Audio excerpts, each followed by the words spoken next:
Cher frère Ahmed Mati, salam alaikum. Salam. J'aimerais que tu réagisses sur un fait d'actualité. Suite au contrôle routier de la sœur en niqab, son mari qui aurait protesté a été inquiété par la justice, c'était à Nantes, et même le ministre de l'Intérieur Brice Hortefeux aurait réagi par rapport à ça. Le mari serait entre guillemets polygame. Donc j'aimerais que tu réagisses par rapport à ce fait d'actualité. Donc, أعوذ بالله من الشيطان الرجيم بسم الله الرحمن الرحيم والصلاة والسلام على سيدنا محمد وعلى آله وصحبه أجمعين والسلام عليكم ورحمة الله وبركاته. Le salam à nos frères et sœurs et le bonjour aux éventuels non-musulmans qui écouteraient cette vidéo. Salam alaikum à toi très cher frère Ramzi. Et donc tu évoques l'affaire de la sœur qui a été interpellée suite à un contrôle de police et qui portait en fait le niqab, mais c'est pas tout à fait le niqab puisqu'on voyait ses yeux, et a été verbalisée pour le fait, sous prétexte qu'elle avait une conduite qui était gênée par sa tenue vestimentaire. Donc après quoi elle a contesté cette contravention, ce qui est son droit, et suite à quoi son mari s'est manifesté d'une certaine façon, je ne sais pas exactement quelle façon il s'est manifesté, et après quoi le ministre Brice Hortefeux a demandé à ce qu'il soit déchu de sa nationalité, et que voilà, donc on lui reprocherait deux choses, à savoir qu'il est polygame, et la deuxième chose c'est qu'il percevrait des allocations pour femmes isolées de façon illégale, puisqu'il selon ce qui a été dit, il est polygame, il a 4 épouses, et donc c'est me semble-t-il un Algérien qui réside en France depuis, je crois, 1999. Donc il n'est pas né en France. Donc moi je trouve déjà cette mesure, cette demande de mesure extrêmement disproportionnée, d'échoir quelqu'un de sa nationalité parce qu'il frauderait aux allocations. C'est quand même pour le moins déplacé.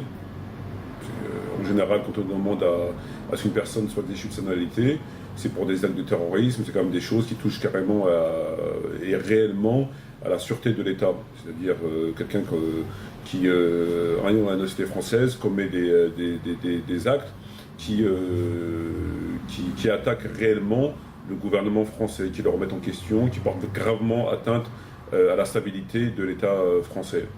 Donc je pense pas que ce soit le cas de ce frère,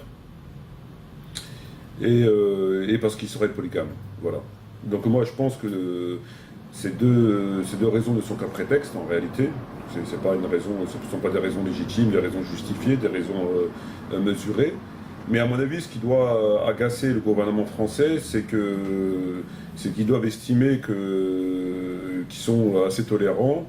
Et en dépit de cette tolérance, ils entendent, ils constatent un comportement qui les laisse un petit peu, on va dire, écœurés. On va dire écœurés dans la mesure où ils sont étudiés en France, ils vivent en France, ils mangent en France, ils dorment en France, ils travaillent en France, ils sont polygames en France, ils perçoivent frauduleusement des aides, donc des aides sociales, alors qu'en vérité ces aides-là, elles sont là pour aider les gens en difficulté, et Dieu sait qu'il y en a beaucoup en France, et puis après ils viennent contester des mesures juridiques, etc. Et ça, à mon avis, ça doit agacer considérablement l'État français. Ils estiment que, compte tenu de ce que leur accorde la France, il ferait mieux de se tenir un peu tranquille, quoi. Voilà. Donc d'un côté, moi j'estime que bon, cette demande de Brice Hortefeux est complètement déplacée, complètement démesurée, mais c'est peut-être en fait un avertissement aux autres musulmans pour qu'ils tiennent à carreau. C'est juste histoire de faire comprendre aux autres, on a les moyens de vous faire tenir à carreau. C'est peut-être voilà, c'est peut-être un avertissement. Comme ils avaient fait à l'époque des événements en Algérie, en France, il y a eu certains sympathisants qui soutenaient le fils, et donc il y a eu un certain nombre d'arrestations, d'imams, etc. Et ça a été fait beaucoup pour impressionner pour dire on est sur vous, faites attention à ce que vous dites, faites attention à ce que vous faites. Ils avaient interpellé un peu n'importe qui pour des raisons absurdes, pour des choses qui ne méritaient pas des interpellations et moins encore des incarcérations. Et donc, à mon avis, c'est aussi un message aux autres, c'est-à-dire tenez-vous à carreau. Donc, cette demande de brise sur le feu complètement déplacée, on ne demande pas à ce qu'une personne soit déchue de sa nationalité pour des choses aussi minimes. Sinon, il faudrait demander pour des milliers de personnes, je pense. Et l'autre côté, je comprends un petit peu, puisque lorsque on a choisi comme pays d'accueil la France, et que cette même France est tolérante, c'est-à-dire qu'elle autorise un certain nombre de choses que même dans nos pays à nous, on ne fait pas, d'accord? Et qu'après, on vient rouspéter et revendiquer, etc., ça me semble un petit peu déplacé aussi. Et surtout quand vraisemblablement, on fraude les aides qui d'ailleurs, il y a des gens qui ont vraiment besoin d'aide en France. Et donc si des gens fraudent, ça prive d'autres personnes de ces mêmes aides. Donc quand on fraude à un certain niveau, il faut quand même pas trop se la ramener. Mais les protestations de ce frère étaient justifiées. Je veux dire, le fait que le contrôle de la sœur niqab, c'était vraiment à cause du niqab. Enfin, c'était vraiment à cause de ça. Donc c'était un prétexte, le fait qu'il est contrôlé. Donc Mais en fait, il faut pas voir les choses comme ça. C'est-à-dire que si tu vois les choses comme ça, c'est que tu estimes que le gouvernement français doit se montrer irréprochable vis-à-vis des musulmans. Et ça, c'est un non-sens. C'est quelque chose qui n'est pas très réfléchi. Pourquoi? Parce que le gouvernement français, bien évidemment, et même beaucoup de citoyens, parce qu'il y a eu des sondages par rapport à ça, sont contre l'islam et ils sont davantage plus contre un islam, on va dire, visible. Plus que visible, c'est-à-dire un islam qui est similaire à un islam en Afghanistan, qui est similaire à une espèce avec le niqab, des choses qui sont complètement étrangères à la société française. Donc il est entre guillemets normal que ça engendre des réactions d'hostilité, même si ce n'est pas des énormes réactions, des réactions très graves, mais c'est un peu normal. Donc les musulmans doivent s'attendre à ça. Ils doivent s'attendre à ce genre de... Et à mon avis, le fait de rouspéter, le fait de contester d'une certaine manière ne sert strictement à rien, puisqu'ils sont pas le bienvenu avec cette pratique. Alors ils peuvent tolérer qu'on prie chez soi, qu'il y a des mosquées, qu'il y a des boucheries, bon, il y a un certain nombre de choses qu'ils peuvent tolérer, mais il ne faut pas que ça aille au-delà. Et donc quand on voit un certain nombre de choses en France, pour eux, ils perçoivent ça comme une espèce de provocation. C'est-à-dire que qu'une femme se promène toute vêtue, on ne voit pas sa tête, on ne voit rien du tout, eux ils ne comprennent pas. On est quand même en France. Donc quelque part ça les agace. Alors ça il faut comprendre, il faut pas être naïf, il faut le comprendre. Donc c'est quelque part à nous d'avoir une position moins visible pour éviter que cela engendre un comportement de rejet, etc. Parce que là, je te poserai deux questions. Première question, c'est que cette sœur qui porte le niqab, ou ces sœurs qui portent le niqab sont des citoyens français, la plupart du temps. Donc ils ont des droits, mais ça veut circuler. Ça veut rien dire citoyen français. Il ne s'agit pas d'être citoyen français ou pas citoyen français, il s'agit d'opposer l'islam à la société française. L'islam est vécu par les Français comme un fait qui n'est pas le bienvenu réellement. D'accord? Bon, ils sont tolérants tant que cela ne dépasse pas un certain nombre de limites. Et cela qu'on soit français, qu'on soit européen, qu'on soit algérien, marocain, peu importe.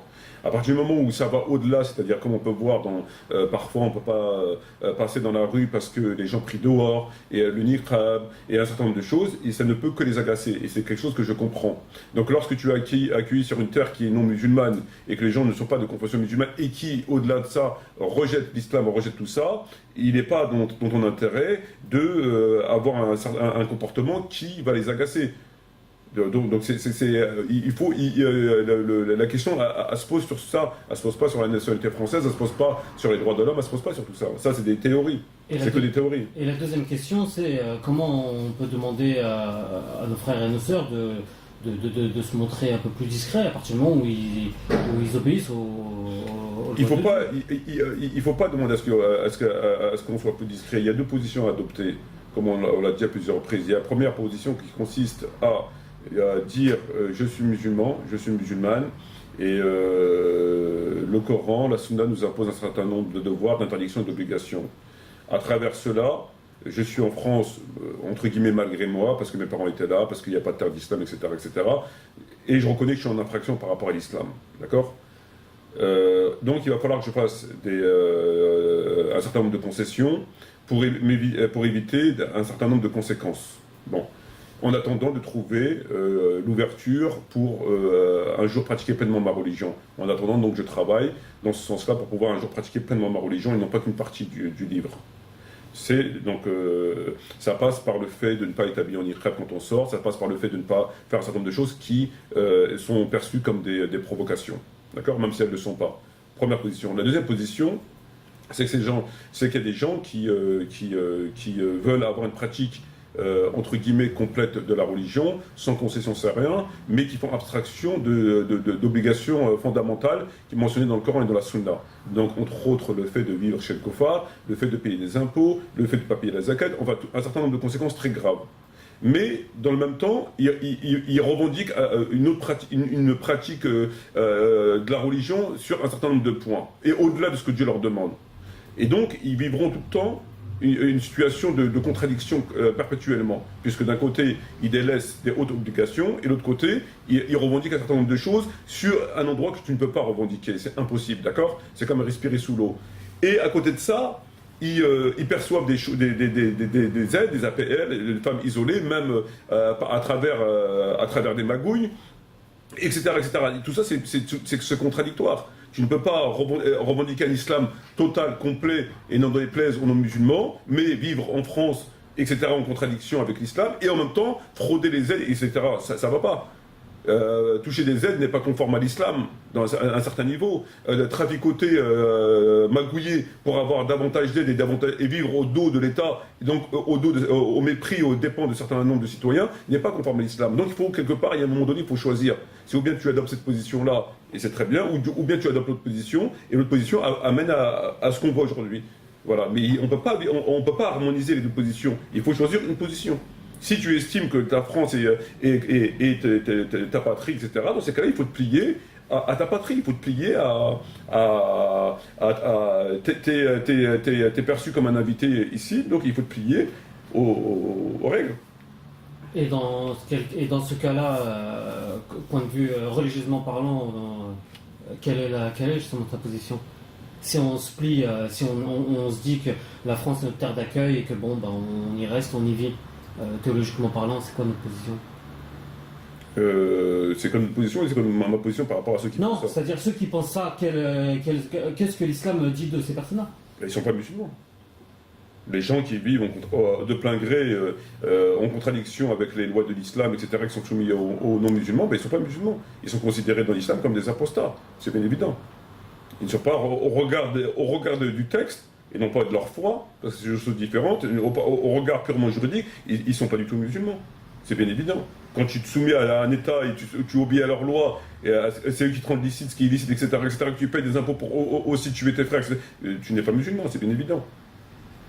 Et je crois que ce frère, c'était un frère qui fait de la darwa, qui fait partie de Tablir, d'accord ? Et pour rappeler Tablir, il faut rappeler que Tablir est une pure innovation. Le Tablir contredit la religion fondamentale sur 3 points, au moins 3 points. Premier point, c'est que le Khurouj, comme c'est fait aujourd'hui, Tablir, c'est un mouvement apolitique. Donc ils ont occulté tout l'aspect politique dans la religion, dans le Coran de la Sunna.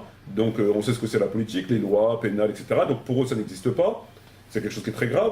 Deuxième des points, c'est qu'ils mettent l'accent sur les détails.